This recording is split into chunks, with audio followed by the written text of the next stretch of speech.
Zee 24 तास एक पाऊल पुढे। खरं तर अनेक सरकारी योजना या ग्रामीण जनतेचे प्रश्न सामोरे ठेवूनच राबवल्या जातात, पण त्यांचं भवितव्य कागदावरच राहतं। मात्र या योजना थेट लाभार्थ्यांपर्यंत पोहोचाव्यात म्हणून जिथे सरकारी यंत्रणा तोकड्या पडतात, तिथे काही व्यक्तींचे प्रयत्न सकारात्मक परिणाम साधत आहेत। हे अनोखं अभियान गेली अनेक वर्ष यशस्वीपणे राबवतायत नाशिकच्या अश्विनी कुलकर्णी।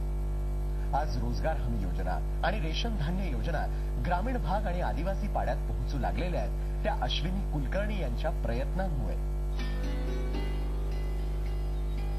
सर्वसामान्यांसाठी सरकार विविध योजना राबवत असतं, मग ती रोजगार हमी योजना असो किंवा रेशन योजना। योजना राबवणाऱ्या यंत्रणा किंवा मध्यस्थांकडून या योजनांचा पाठपुरावा होत नाही आणि त्यामुळे या योजनांपासून वंचित राहते सर्वसामान्य जनता। पण आता सरकारनं राबवलेल्या योजना सर्वसामान्यांपर्यंत पोहोचू लागल्या आहेत अश्विनी कुलकर्णी यांच्या प्रगती अभियानामुळे।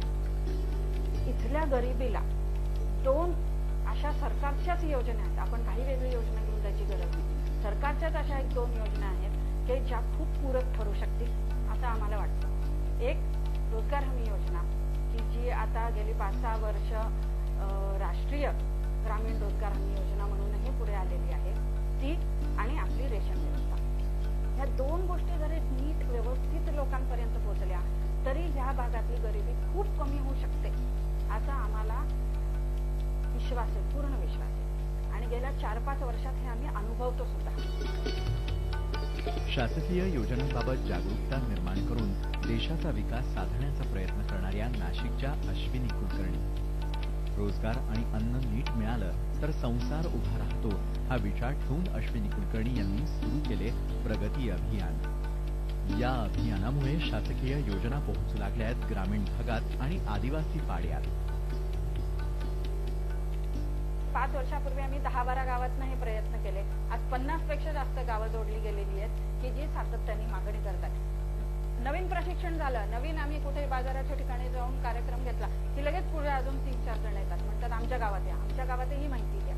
आणि असे आम्ही कुटुंब पाहिलेली आहेत की जी 4 वर्षापूर्वी 2 दिवस म्हणजे वर्षभर 2 वेळचं खायला मिळेल याची शाश्वती नव्हती, त्या लोकांनी गेली 3-4 वर्ष सातत्याने रोजगार हमीवर काम केल्यानंतर आज त्यांनी घरावर कौलं चढवावे इथपर्यंत त्यांच्या परिस्थितीत बदल झालेला आहे। ग्रामीण भागाची अर्थव्यवस्था मजबूत करण्यासाठी अश्विनी कुलकर्णी यांनी गावोगावी राबवली रोजगार हमी योजना। तर स्वस्त धान्य दुकानाचा काळा बाजार थांबवण्याच्या उद्देशानं अश्विनी कुलकर्णी यांनी सुरू केली रेशन धान्य योजना। आणि या दोन्ही योजना लोकांना थांबवण्याच्या उद्देशानं अश्विनी कुलकर्णी यांनी सुरू केली रेशन धान्य योजना।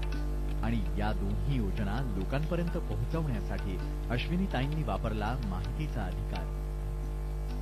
हे सगळं करण्यासाठी आम्ही माहितीचा अधिकार खूप मोठ्या प्रमाणात वापरतो। झालेल्या प्रत्येक कामाचे मस्तर, प्रत्येक कामाचा एनबी म्हणजे ज्याच्यावर मोजमाप लिहून ठेवलेलं असतं ते कागदपत्र, त्याचं डिझाईन, समजा शेततळे तर त्याचा एस्टिमेट, त्याचा आराखडा हे मिळवणं, त्याची पे ऑर्डर मिळवणं, ही सगळी माहिती गोळा करायची, त्याचा अभ्यास करायचा, ते परत गाव कार्यकर्त्यांच्या समोर गावाच्या समोर जाऊन मांडायचं आणि गावाला सांगायचं की बघा आपल्या गावात ही कामं झाली, त्याच्यावर एवढा खर्च झाला, आपल्याला इतकं मिळालेलं आहे। पैशाची बचत आणि योग्य मार्गदर्शन हा अश्विनी कुलकर्णी यांचा उद्देश, आणि हाच उद्देश आत्मसात केल्यानं आजवर 50 पेक्षा जास्त गावं स्वयंपूर्ण झालेली आहेत। प्रगती अभियानाच्या अहोरात्र मेहनतीमुळे रोजगार योजनेत बदल होत आहेत। अश्विनी ताईंना या अभियानात साथ मिळतीये तरुण वर्गाची। कधीही बॉस म्हणून जात नाही तर त्यांच्यातल्या होऊन गप्पा मारत असल्यामुळे सगळ्यांना त्या आपल्याशा वाटतात, आणि जे काही खरे प्रश्न येतात तर सगळे जेव्हा आपण एकत्र बसतो तर त्यावेळेस सगळेजण आपलेपणाने आपले प्रश्न जे काही असतात ते मांडतात, आणि कधीच कोणती स्कीम घेऊन कधी जात नाही। तर त्यांचे जे प्रश्न समोर येतात तर त्या प्रश्नांना काय उत्तर आहेत हे शोधण्याची संस्था प्रयत्न करते, आणि त्याच्याच अनुषंगाने आमच्या कामाचे प्लॅनिंग होते। अश्विनी कुलकर्णी यांनी लोकांना ममतेनं समजावून आपलेपणा दिलाय। प्रगती अभियानाचा विस्तार दिवसेंदिवस वाढत चाललाय। असं हे प्रसिद्धीपासून दूर असलेलं अश्विनी ताईंचं प्रगती अभियान जोमानं सुरू आहे सर्वसामान्यांना हक्क मिळवून देण्यासाठी। झी 24 तास एक पाऊल पुढे।